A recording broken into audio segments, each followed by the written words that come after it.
कांग्रेस नेता सचिन पायलट ने एक बार फिर अशोक गहलोत के खिलाफ मोर्चा खोल दिया है। आरोप है कि जनता से किया गया वादा गहलोत ने पूरा नहीं किया। वादा खिलाफी का आरोप लगाते हुए पायलट अपने समर्थकों के साथ 11 अप्रैल को जयपुर के शहीद स्मारक पर धरना देंगे। पायलट के इस ऐलान से सियासी गलियारों में कई तरह की चर्चाएं चल रही हैं। लोग एक दूसरे से सवाल कर रहे हैं, सचिन पायलट कांग्रेस में रहते हुए कब तक अशोक गहलोत पर सियासी हमले करते रहेंगे। गहलोत के कामकाज को लेकर पायलट पिछले 3 साल से तंज कसते आ रहे हैं। पायलट ऐसा ही करते रहेंगे या कोई अलग राह तलाशेंगे। पिछले दिनों यह भी चर्चाएं चली थी कि पायलट बीजेपी में जाएंगे, लेकिन जिस तरह का आक्रामक रुख अपनाए हुए हैं उसे देखकर लग रहा है कि वह बीजेपी से इतर कोई नया रास्ता खोज रहे हैं। सचिन पायलट द्वारा अपनी ही पार्टी के खिलाफ अनशन पर बैठने से उन्हें कोई व्यक्तिगत फायदा होने वाला तो नहीं है।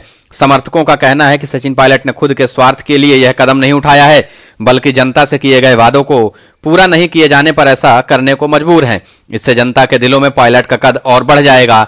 साथ ही पार्टी आलाकमान तक यह बात पहुंचे कि जनता से किए गए वादों को गहलोत ने भुला दिया है। सचिन पायलट द्वारा जुलाई 2020 में उठाए गए कदम को लेकर लोग उन्हें कटघरे में खड़ा कर रहे हैं, लेकिन अब सचिन पायलट ने साफ बता दिया है कि वह अपनी ही पार्टी के सरकार के मुखिया के खिलाफ क्यों हैं। पायलट ने गहलोत के कुछ वीडियो भी सार्वजनिक किए। उन वीडियोज में गहलोत द्वारा कही गई बातों को लेकर पायलट ने गहलोत को कटघरे में खड़ा कर दिया। पायलट को फायदा हो ना हो, लेकिन उनके इस कदम से गहलोत की छवि को नुकसान जरूर पहुंचेगा। सचिन पायलट ने जो अनशन का ऐलान किया है, यह कदम उठाने पर उन्हें किसी भी प्रकार की कोई नुकसान की संभावना नजर नहीं आ रही, क्योंकि पायलट के पास खोने के लिए कुछ भी नहीं है। जुलाई 2020 में सचिन पायलट ने बगावती तेवर दिखाए थे, तभी उन्हें पीसीसी चीफ और डिप्टी सीएम के पद से बर्खास्त कर दिया गया था।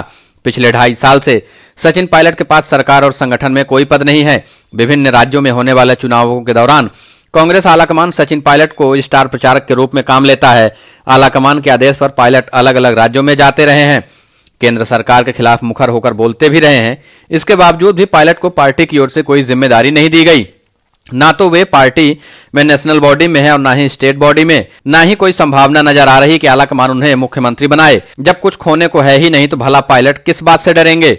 सचिन पायलट पिछले 3.25 सालों से घुटन सी महसूस कर रहे हैं। भले ही वे ऐसा सार्वजनिक रूप से नहीं कह रहे हैं, लेकिन उनके बयानों और बॉडी लैंग्वेज सरकार के मुखिया पर बार बार कस रहे तंजों से तो ऐसा ही लग रहा है।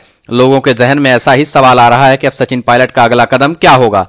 क्या वे कांग्रेस छोड़कर किसी दूसरे दल में शामिल होंगे या नई पार्टी बनाकर चुनाव में उतरेंगे।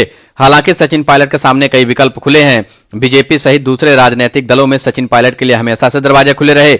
यह सचिन पायलट पर निर्भर करेगा कि वे किसी पार्टी में जाते हैं या फिर नई पार्टी बनाकर चुनावी मैदान में उतरते हैं।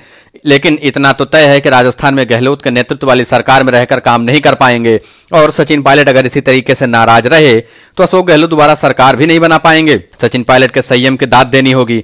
पिछले 3 साल से पायलट पर कई गंभीर आरोप लगाए गए। उनके लिए नकारा, निकम्मा, गद्दार जैसे शब्दों का भी इस्तेमाल किया गया, लेकिन पायलट ने सारे सियासी हमले सहन कर लिए।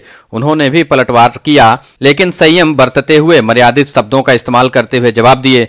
32 महीनों में शायद ही कोई ऐसा महीना बीता हो जब सचिन पायलट पर कोई बात ना कही गई हो। तंज सुन सुनकर सचिन पायलट उब चुके हैं। पार्टी आलाकमान सब कुछ जानते हुए भी कुछ नहीं कर रहे हैं। पायलट द्वारा पत्र लिखकर स्थितियों से अवगत कराए जाने के बावजूद भी आलाकमान चुप्पी साधे बैठे हैं। ना तो पायलट की चिट्ठियों पर कोई एक्शन लिया गया, न ही पार्टी में सुलझी अंदरूनी आग को शांत करने की कोशिश की गई।